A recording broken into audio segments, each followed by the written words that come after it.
우리가 교회라고 이렇게 말을 하면 흔히 떠오르는 모습이 있습니다. 교회라고 말하면 흔히 떠오르는 모습 있죠? 우리 사진 한번 보여주시겠어요? 교회라고 말하면 딱 건물 보이죠, 그렇죠? 예, 우리 교회죠.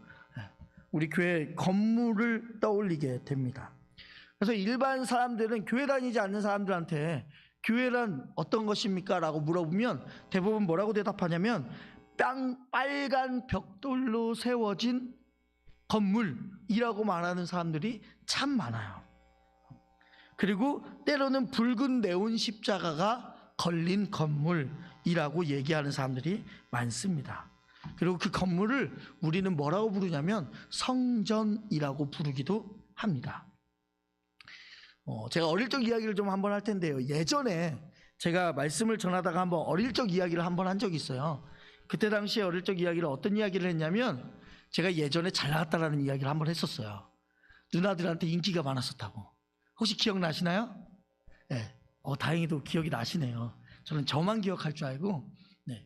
그때는 제가 교회만 들어가면 누나들이 워낙 저를 이뻐해 주니까 그 이뻐해 준 것에 보답하기 위해서 뭘 했냐면 열심히 노래를 불렀단 말이에요.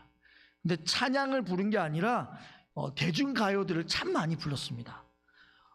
예전에는 노래방을 가야 이제 돈을 내고 노래방을 가야 막 몇 시간씩 노래를 불러 수 있었는데 교회를 다니는 사람들에게 있어서는 교회가 노래방이었단 말이에요. MR이나 아니면 음악 틀어놓고 진짜 마이크 잡고 정말 열심히 불렀어요. 찬양만 부른 게 아니라 대중가요까지도 정말 열심히 불렀단 말이에요.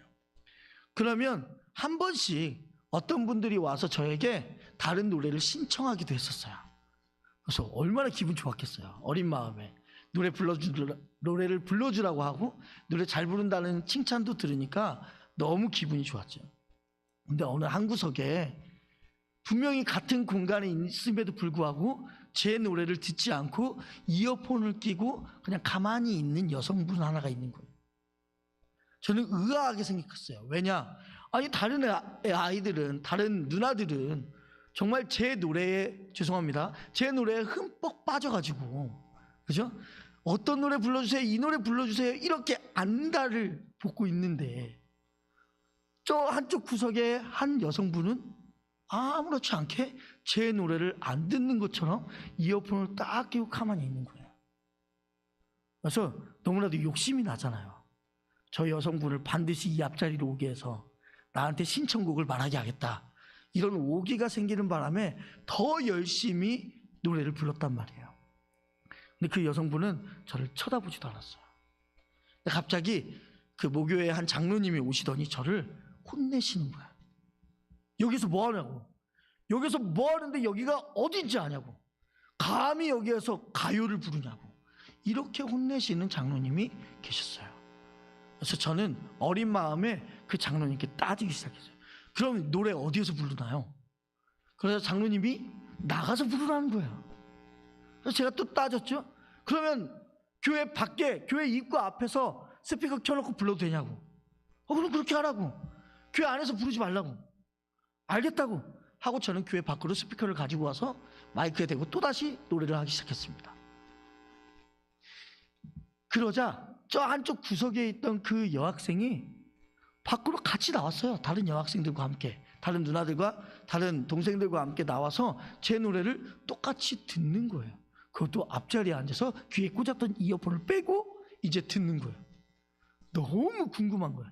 아니 교회 안에서는 내 노래에 관심도 가지지 않았던 사람이 교회 문 밖에서 노래 부르니까 맨 앞자리에 와 앉아가지고 대중가요를 같이 부르고 있고, 너무 의아해서 그 친구한테 물어봤습니다. 왜 교회에서는 그러지 않았는데 밖에서는 이러냐라고 했더니 그 친구가 이렇게 얘기하는 거예요. 교회는 거룩하고 신성한 곳이라 내가 거기에서 세상의 것을 듣지는 않은 거고, 교회 밖에 나왔으니까 내가 마음껏 듣고 싶은 걸 듣는다라고 이야기를 하는 거예요. 혹시 이 이야기가 이해가 되시나요? 우리 성도님들도 어르신들은 기억에 있을지 모르겠지만 이 강대상을 우리는 함부로 올라오는 것이 아니라고 교육을 어릴 때부터 받았어요. 그렇죠? 그래서 우리 어르신들은 이 강대상에 올라오면 정말 어떻게 해야 될지 모를 정도로 그러시는 분들이 계세요. 근데 요즘 아이들은 그렇지 않죠. 강대상에 그냥 막 올라와서 뛰어다니기도 하고 놀기도 하고 엎어지기도 하고. 제가 왜 이런 이야기들 들려드리냐면 우리가 잘못 오해하고 있는 것이 있단 말이에요. 그게 뭐냐면 이 빨간 벽돌을 우리가 교회다, 성전이다 라고 이렇게 생각하고 있기 때문에 이 교회 건물 안에서는 거룩하고 반대로 밖에 나가서는 거룩하지 않아도 괜찮다라는 생각이 우리 안에 자리 잡혀 있어요. 그래서 여러분들이 세상적으로 이 교회 건물 밖을 나가게 되면 이 안에서는 너무나도 은혜 받지만 교회 밖에 나가게 되면요, 그 받았던 은혜가 어디 갔지 할 정도로의 세상으로 우리가 살아간단 말이에요. 이걸 예전에는 뭐라고 표현했냐면 영지주의라고 표현을 했어요. 초대교회 당시에 영지주의는요, 죄송하지만 이단으로 판명받았던 때였어요. 교회 안은 거룩하고 밖은 거룩하지 않다, 밖은 속된 것이다. 그래서 나가서는 죄송합니다, 개판치고 막 사는 거죠. 이 안에서만 거룩한 척하고. 저는 오늘 그래서 이 말씀을 준비해 온 것은 가장 결론부터 말씀드리고 그 결론으로부터 취해지는 여러 가지 부수적인 것들을 이야기해 보고자 합니다. 그래서 교회는 여러분 건물이 아니에요. 교회는 에클레시아라고 말을 하거든요. 이 에클레시아라는 이름이 말해주듯이 세상으로부터 건져내어진 거룩한 우리 하나님의 백성, 성도, 신실한 자들, 그리스도 안에 있는 자들, 그들을 가리켜 우리는 교회라고 말한단 말이에요. 우리 PPT에도 나와 있지만 이 에클레시아의 에크라는 단어가 뭐뭐로부터라는 뜻을 가지고 있어요. 그리고 칼레오라는 뜻이 뭐냐면 소집하다, 모으다, 부르다라는 뜻을 가지고 있단 말이에요. 그래서 어디로부터 밖으로 건져낸 자들, 그들을 바로 교회, 에클레시아라고 얘기를 하는 것이죠. 그리고 그 교회들이 모여서 한데 모여있는 곳을 뭐라고 말하냐면 우리는 그제서야 예배당이라고 말을 하는 거예요. 우리는 이 예배당을 성전이다, 교회다라고 말할 수 있는 것이죠. 그런데 방금 말씀드렸다시피 교회는 건물이 아니라고 했어요. 교회는 그러면 바로 뭐냐? 건물이 아니고 건져낸 자들, 죄로부터, 세상으로부터 하나님을 믿기 위해서 건져낸 자들이 교회라고 했으니 교회의 결론은 뭐겠어요? 교회는 누구예요? 여러분들.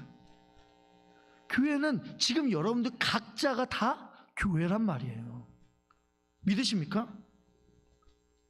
그래서 예수를 주로 시인하고 고백하는 백성들을 우리는 교회라고 얘기한단 말이에요.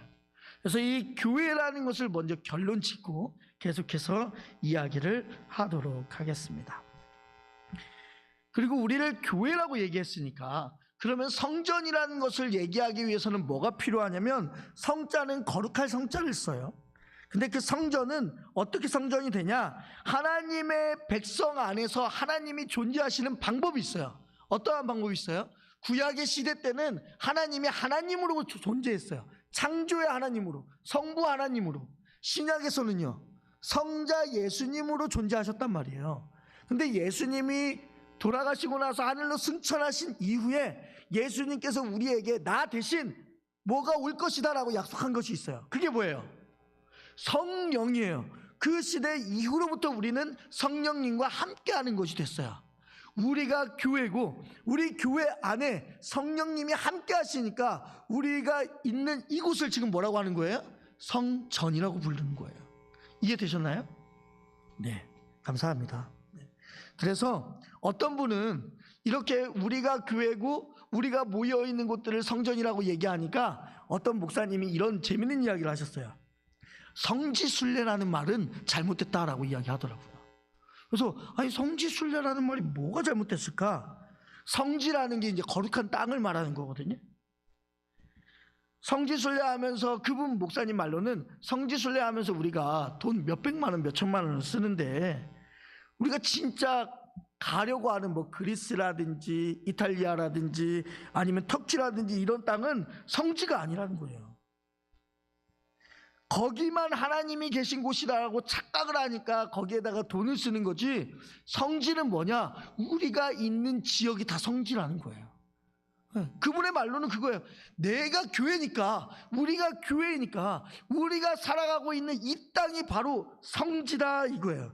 그래서 성지순례를 가고 싶은 분은 어떻게 해야 되냐? 옆에 있는 사람에게 이렇게 말하는 거예요.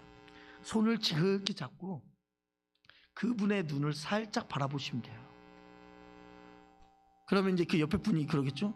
도대체 왜? 뭐 때문에? 나 지금 성지순례 중이야 라고 하시면 돼요. 이해되셨어요? 네.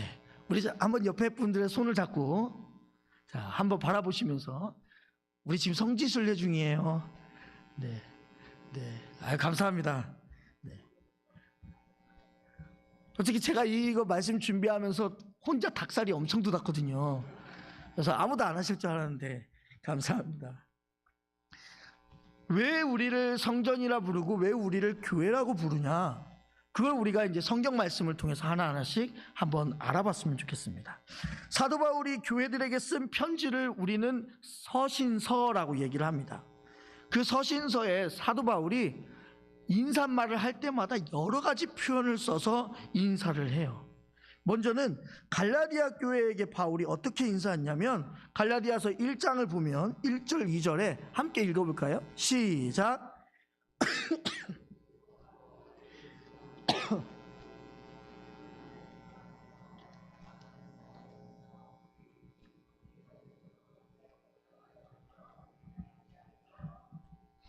네, 어떻게 지금 사도 바울이 인사를 하고 있냐면 함께 있는 모든 형제와 더불어 갈라디아 여러 교회들에게 라고 이야기한단 말이에요.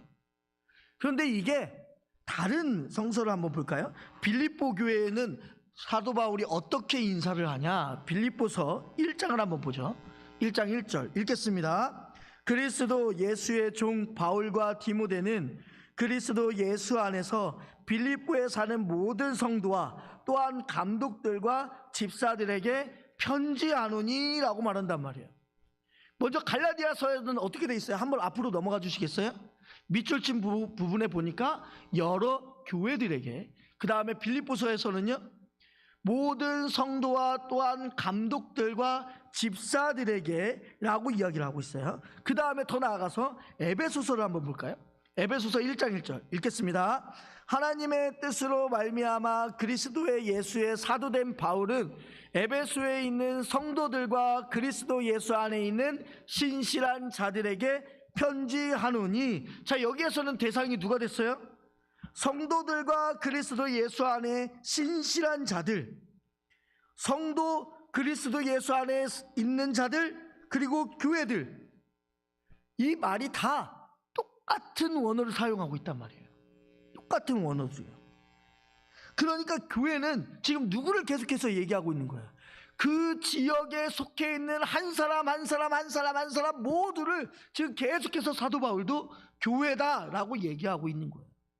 지금 여러분 여기에 앉아있는 여러분들 또한 다시 한번 말씀드리지만 모두가 교회예요.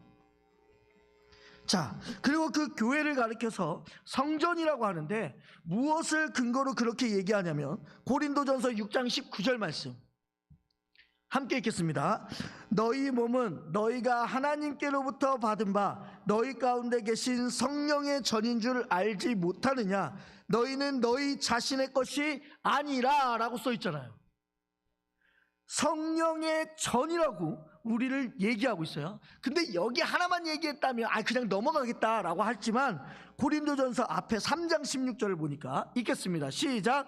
너희는 너희가 하나님의 성전인 것과 하나님의 성령이 너희 안에 계신 것을 알지 못하느냐? 즉 우리 안에, 교회된 우리 안에 지금 누가 계시다고요? 성령이 계시다고요. 그래서 성령이 거하는 교회 해서 우리는 성전이라고 성경에서 이야기해 주고 있는 거예요. 여기 예배당이 성전이 아닌 거예요. 그래서 성전 건축 헌금이라는 말은 조금 잘못된 말이죠. 성전 건축을 정말 진심으로 하고 싶다면 저는 이렇게 표현하고 싶은 거예요. 옆에 있는 분들 잘 먹여주세요.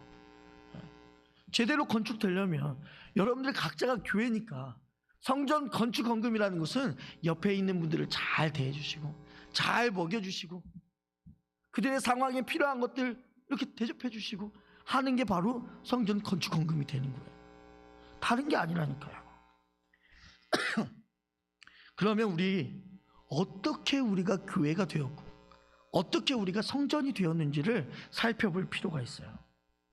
우리가 잘 알다시피 하나님은 죄를 싫어하는 분이세요. 그렇죠?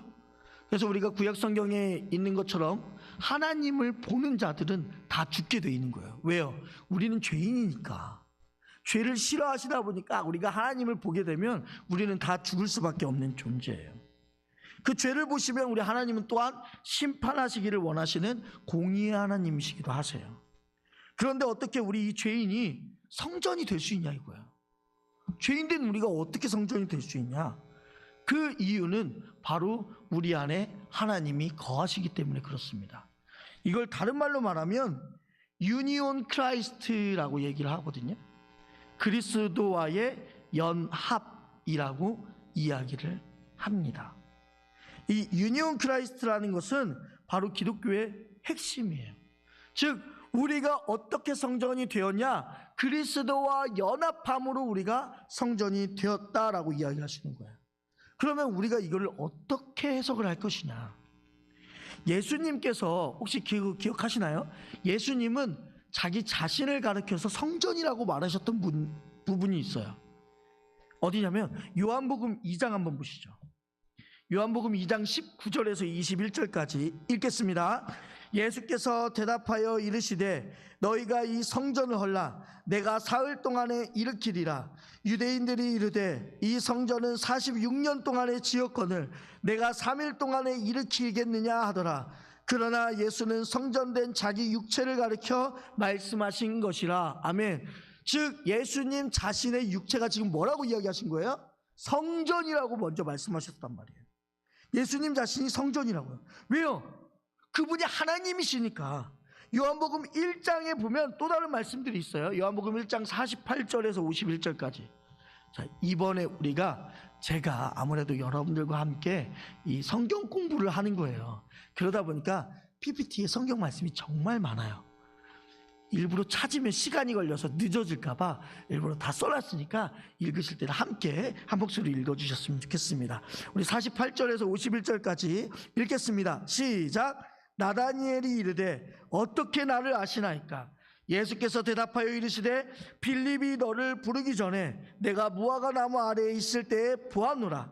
나다니엘이 대답하되 랍비여 당신은 하나님의 아들이시오 당신은 이스라엘의 임금이로소이다.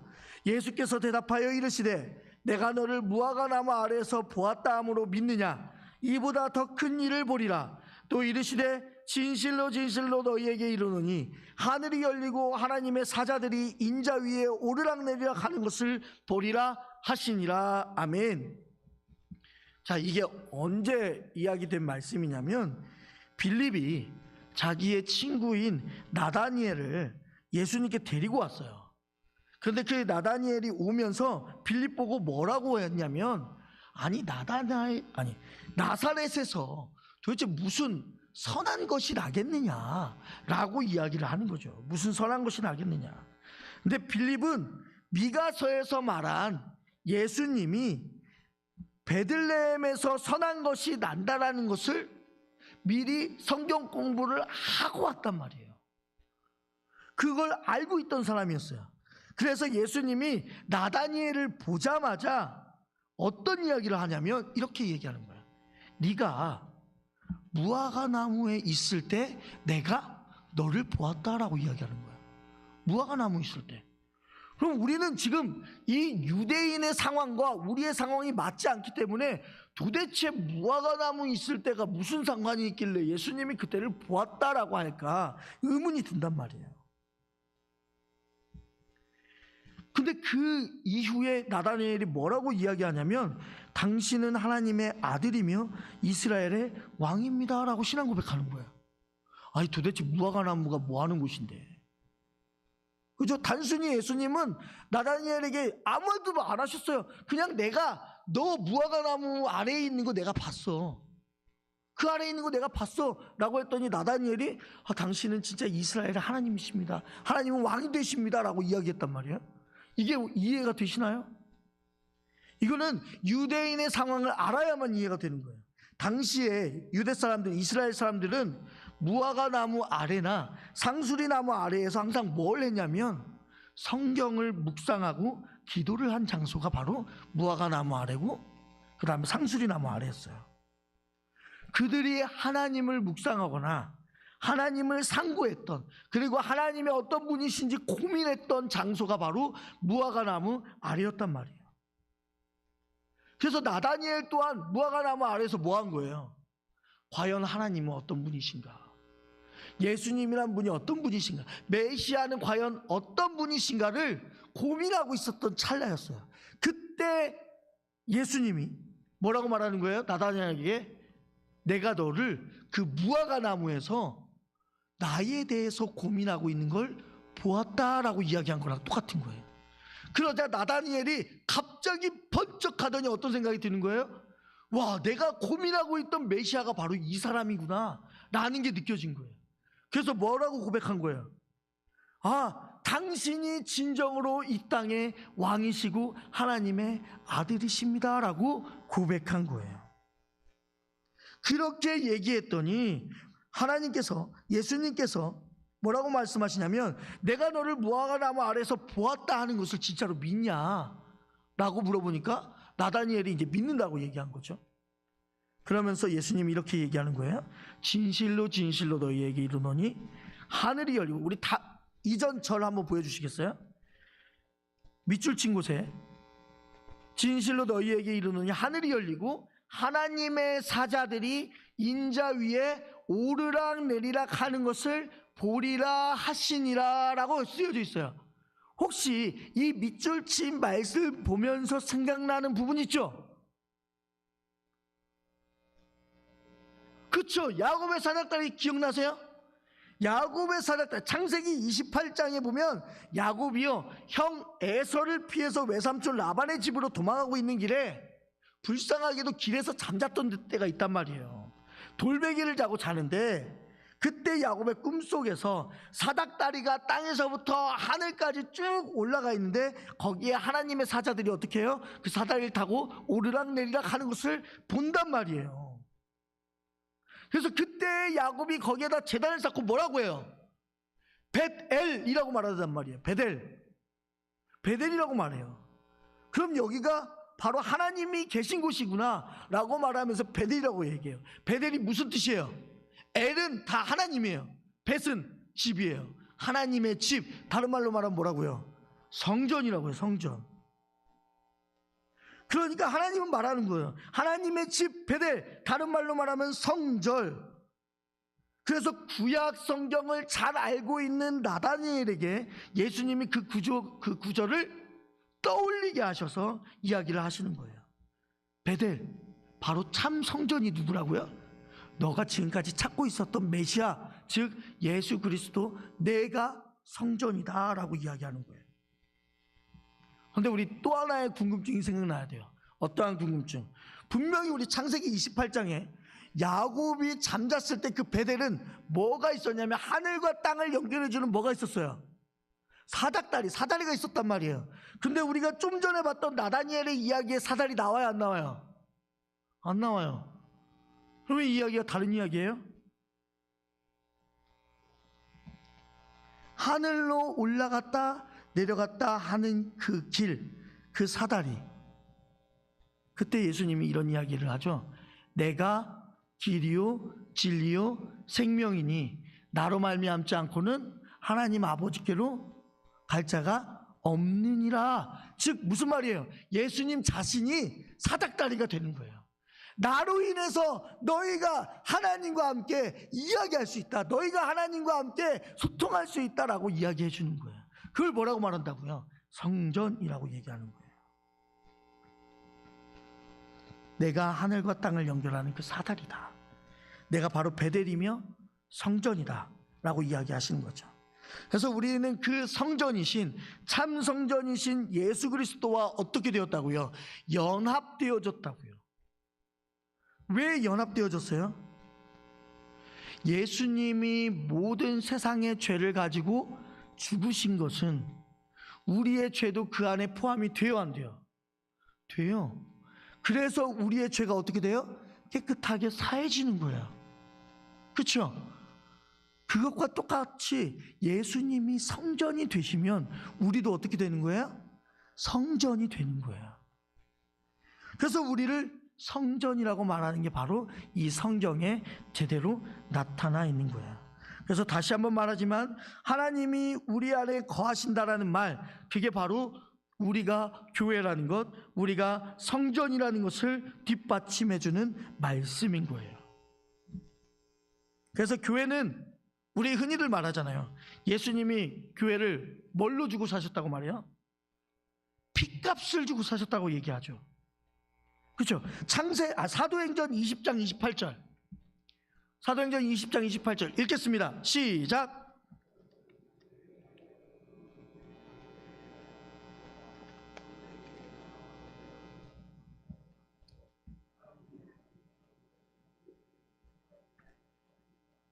자, 이 말씀 잘 이해하셔야 돼요. 하나님이 자기 피로 사신 교회, 자, 하나님께서 자기 피로 사신 교회를 자기 피로 이 건물을 샀겠습니까? 아니에요. 예수 그리스도의 피로써 누굴 샀어요? 여러분 각자를 사셨잖아요. 그걸 지금 성경에서는 뭐라고 말하는 거예요? 자기 피로 사신 뭐요? 교회. 바로 여러분들을 그래서 교회라고 얘기한다니까요. 교회란 여러분을 핏값으로 주고 사셨어요. 그래서 여러분이 교회예요. 반드시 잊어버리시지 않으셨으면 좋겠어요. 여러분들에게 누군가 이야기하신다면 교회가 뭐야? 라고 얘기하신다면 당당하게 말씀하세요. 내가 교회야 라고 얘기할 수가 있어야 된단 말이에요. 그런데 이 교회를요, 어디에다 세우신다고 말하는 거예요? 오늘 본문 말씀 18절 19장 한번 볼까요? 오늘 본문 말씀 18절 19절 읽겠습니다.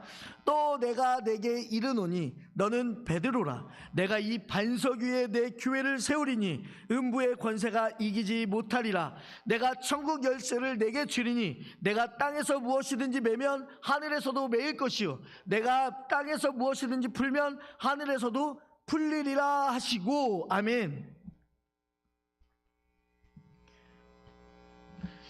원래대로 따지면 제가 준비해온 이 본문들을, 설교들을 다 하고 내려가야 되는 게 맞잖아요. 근데 다행히도 이번 주제가 있는 예배는 저에게 5주란 시간이 주어져 있기 때문에 제가 끝내고 싶으면 끝내고 제가 이어서 하고 싶으면 하면 되는 거예요. 얼마나 좋아요, 그죠? 네. 그래서 오늘은 이 18절의 이야기까지만 하고 오늘 마치고 다음 시간에 우리가 함께 이어서 할 텐데요.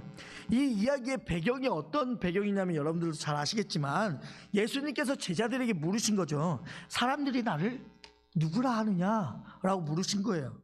그러자 제자들이 대답하죠. 예수님을 세례요한이라고 말하는 사람들도 있고 엘리야라고 말하는 사람들도 있고 예레미야나 선지자라고도 말하는 사람이 있습니다 라고 그랬더니 그 옆에서 잘 듣고 있던 성질 급한 베드로가 뭐라고 말하는 거예요? 주는 그리스도시요 살아계신 하나님의 아들이십니다 라고 이런 신앙 고백을 했다고요. 이게 바로 기독교거든요. 주는 그리스도라는 걸 뭐라고 말하냐면 히브리어로 메시아라고 말하는 거예요. 주는 그리스도시요 메시아라고 말하는 거거든요. 예수님 당신이 메시아시며 당신이 살아계신 하나님의 아들입니다 라고 고백한 게 바로 베드로의 고백이에요. 그랬더니 예수님이 베드로를 칭찬하세요.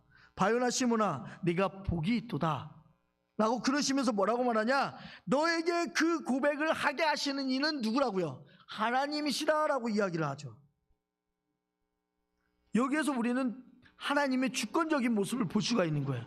우리가 예수 그리스도께 어떠한 고백을 하는 건 다 내가 잘해서 고백하는 게 아니에요.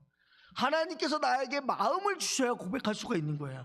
하나님 사랑합니다, 이 쉬운 말도요, 하나님께서 여러분들에게 그 말씀을 할 수 있도록 하지 않으시면 우리는 아무것도 못해요. 하나님께서 주권적으로 행해 주시니까 우리가 고백할 수 있는 거거든요.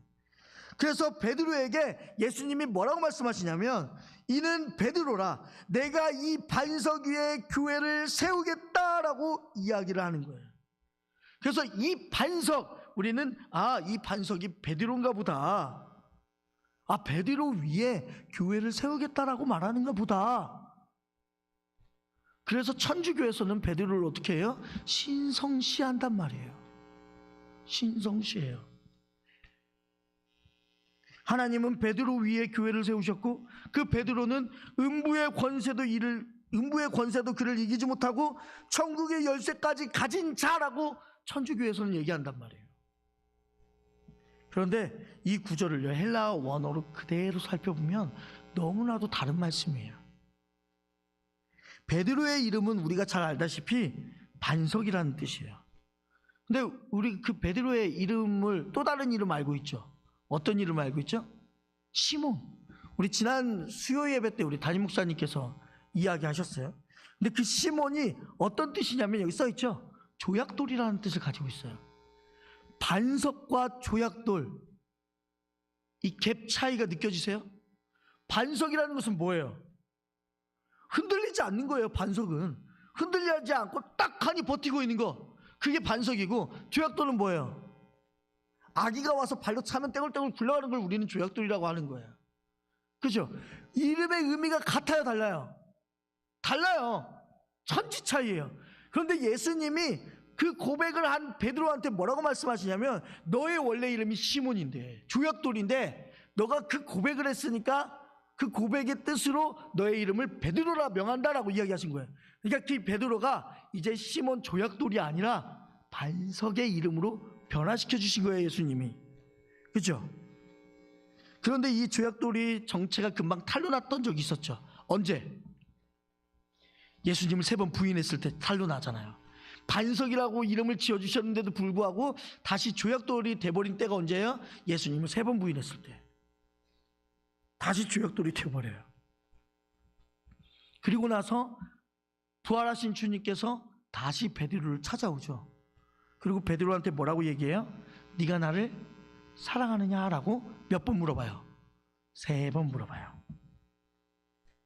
그리고 3번 부를 때 베드로를 뭐라고 부르시냐면 요한의 아들 시몬아 라고 부른다고요. 자기의 이름을 찾았음에도 불구하고, 반석이라는 이름을 지어줬음에도 불구하고 예수님은 그 베드로를 다시 뭐라고 부르는 거예요? 조약돌아라고 부르시는 거예요. 시몬아라고 부르셨던 것은 너가 얼마나 나약한 인간인지 아느냐라고 느껴보라는 거예요. 근데 이 고백을 했던 베드로를 원래 하나님께서는, 예수님께서는 베드로, 반석이라고 이름 지으셨죠. 이 반석이라는 뜻이 뭐냐면, 혹시 PPT가 준비가 돼 있나요? 제가 네네네. 자, 베드로의 헬라어 이름이 페트로스라고 되어 있습니다. 페트로스. 그런데 이 페트로스라는 단어는 조금 어렵게 이야기할게요. 남성성을 가지고 있는 단어예요. 헬라어는 남성의 언어와 여성의 언어가 있는데, 남성 주격, 여성 주격이라는 게 있는데, 이 베드로의 헬라어 이름에 해당하는 페트로스라는 것은 남성 주격에 해당돼요. 그런데 성경 구절에 있는 내가 이 반석 위에 세우리니 라고 하는 것은 페트라라고 읽는데, 이것은 여성 주격에 해당해요. 그러면 이 페트로스와 페트라는 같은 단어일까요? 틀린 단어일까요? 어렵죠? 네. 다시 한번 말씀드릴게요. 이 베드로의 헬라어 이름은 남성 주격이고, 내가 이 반석 위에 세우리니 할 때 이 반석은 여성 주격이에요. 같은 단어일까요? 틀린 단어일까요? 틀려요. 같은 단어라고 한다면 성도 같아야 돼요. 근데 지금 다른 단어를 쓰고 있단 말이에요. 이 다른 단어를 쓴다는 것에 여러분들이 주의하셔야 돼요. 왜? 이 페트라라는 단어가 뭐냐? 베드로 위에, 천주교에서 말하는 그 베드로 위에 교회를 세우겠다라고 말씀하신 게 아니라는 거예요. 그럼 도대체 뭐 위에 교회를 세우신다고 예수님이 이야기하셨냐? 우리 한번 다음 PPT 넘겨주실까요? 자, 참 성경적인 고백을 하는 그 사람들 위에다가 교회를 세우겠다라고 하신 거예요. 그럼 그 참 성경적인 고백이 뭔데요? 바로 베드로가 했던 고백. 주는 그리스도시요 살아계신 하나님의 아들이십니다. 이 고백을 한 모든 사람 위에 예수님께서 뭐 하시겠다고요? 교회를 세우겠다. 여러분들도 그 고백 하십니까? 그럼 여러분들이 교회인 거예요. 이 베드로가 했던, 하나님으로부터 나온 그 고백을 베드로가 했더니 하나님께서 그 베드로에게 너 위에 교회를 세우겠다라가 아니라 너가 한 고백 위에 교회를 세우겠다라고 이야기하신단 말이에요. 얼마나 가슴 울리는 말씀인지 모르겠어요. 여러분, 교회라는 것은요, 그냥 교회만 다닌다고 해서 교회가 되는 게 아니에요. 여러분들 안에 이 베드로와 같은 고백이 있느냐? 그러면 바로 다 교회가 될 수 있는 거예요. 우리 베드로의 고백을 한번 해볼까요? 시작. 주는 그리스도시요 살아계신 하나님의 아들이십니다. 그러면 여러분들 모두가 다 교회예요. 여러분들이 교회라는 사실을 잊지 마시고 한 주간 살아가시다가 다음 주에는 그 교회에 대한 천국의 열쇠에 대해서 우리가 함께 이야기를 좀 해볼 거예요. 그래서 이 교회로 살아가시는 기쁨을 마음껏 누릴 수 있는 이 한 주가 되시기를 주님의 이름으로 축원합니다. 기도하겠습니다.